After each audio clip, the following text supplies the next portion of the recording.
Assalamualaikum warahmatullahi wabarakatuh. Halo guys, perkenalkan nama saya Nobila Nesya Fitra Andasari, NIM 21.050AF dari Akademi Farmasi Yamasi Makassar. Di video ini saya akan membahas mengenai metabolisme protein dan asam amino. Langsung saja kita lihat videonya. Apa sih itu metabolisme?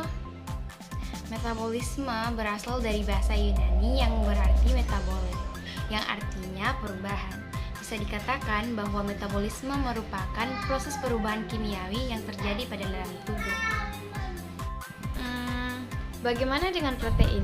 Protein adalah salah satu mikromolekul yang terdapat dalam berbagai jaringan tubuh, intersita, dan cairan darah. Protein adalah sumber asam-asam amino yang mengandung unsur C, H, O, dan tidak dimiliki oleh lemak dan karbohidrat. Asam amino? Apa sih itu asam amino? Asam amino adalah protein yang sudah dipecah dan melalui proses metabolisme menjadi molekul-molekul kecil. Sifat asam amino. Asam amino larut dalam air dan dapat larut dalam pelarut polar lainnya, tetapi tidak larut dalam pelarut nonpolar seperti benzen atau dietil ether. Momen dipol yang besar, kurang bersifat asam dibanding sebagian besar asam karboksilat, kurang basa dibanding sebagian besar amina. Sifat protein.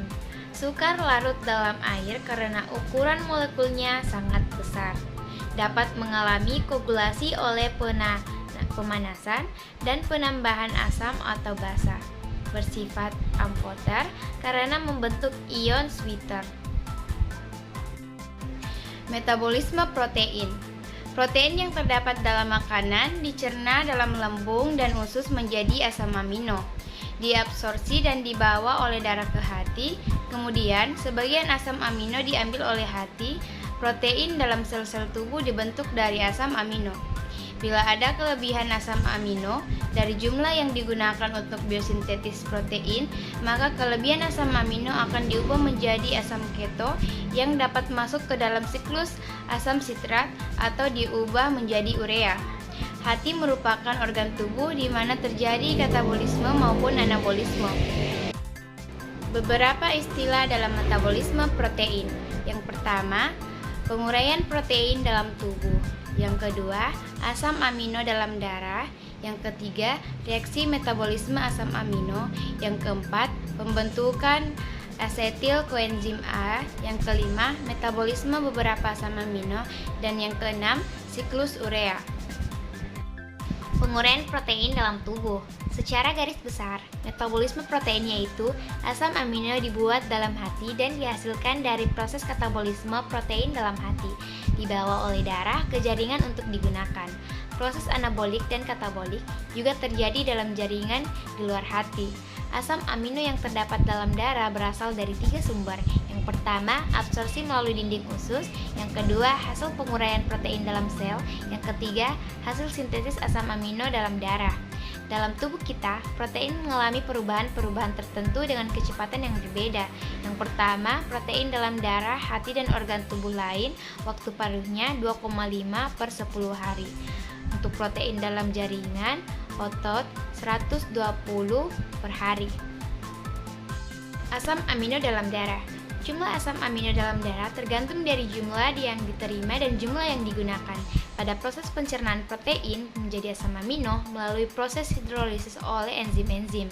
Setelah protein diubah menjadi asam amino, maka dengan proses absorpsi melalui dinding usus, asam amino tersebut sampai ke dalam pembuluh darah.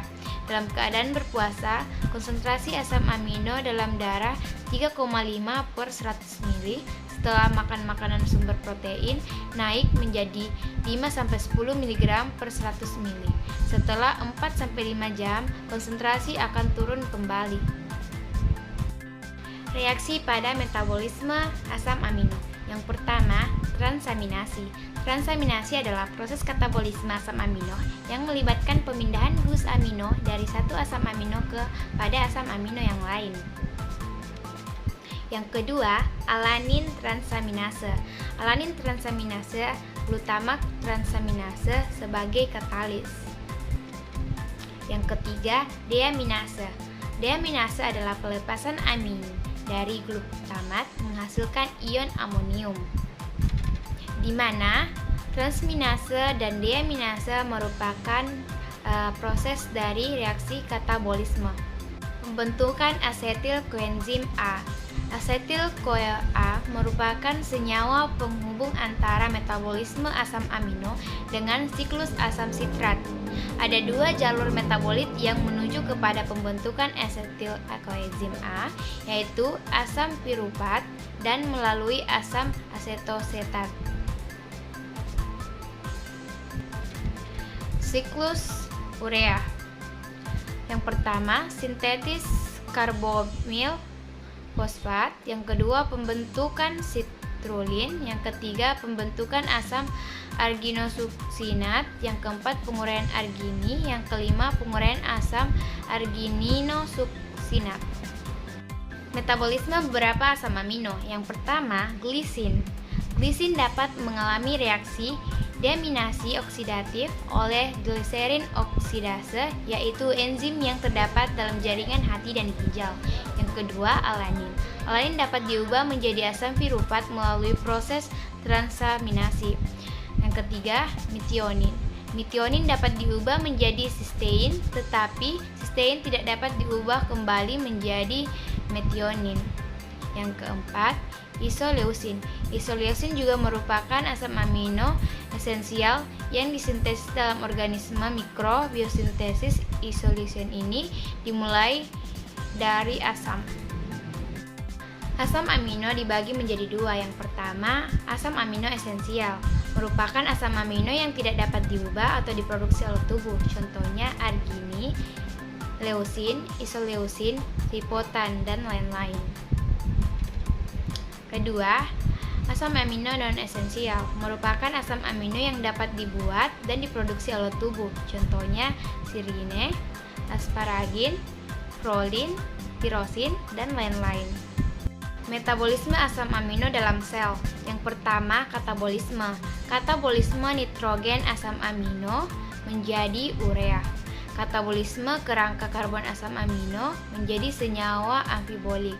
Kedua, anabolisme menjadi sintesis protein. Dan yang ketiga, pembentukan produk khusus. Biosintesis protein, reaksi kimia kompleks yang terjadi dalam sel, kemudian melibatkan DNA dan RNA, di mana molekul DNA merupakan rantai polinukleotida yang mempunyai beberapa jenis basa purin dan bentuk heliks ganda. Tahap pembentukan protein. Yang pertama, transkripsi, yaitu pembentukan molekul RNA sesuai dengan pesan yang diberikan oleh DNA. Yang kedua, translasi, yaitu molekul RNA menerjemahkan informasi genetik ke dalam proses pembentukan protein. Teman-teman lihat, tabel di atas merupakan 20 jenis asam amino pembentuk protein. Itulah tadi materi mengenai metabolisme protein dan asam amino dari saya. Terima kasih telah menyaksikan video ini. Kurang dan lebihnya mohon dimaafkan. Wabillahi taufiq wal hidayah. Wassalamualaikum warahmatullahi wabarakatuh. Bye bye, sampai jumpa. Wait dong guys, jangan lupa like, komen, dan subscribe dulu dong.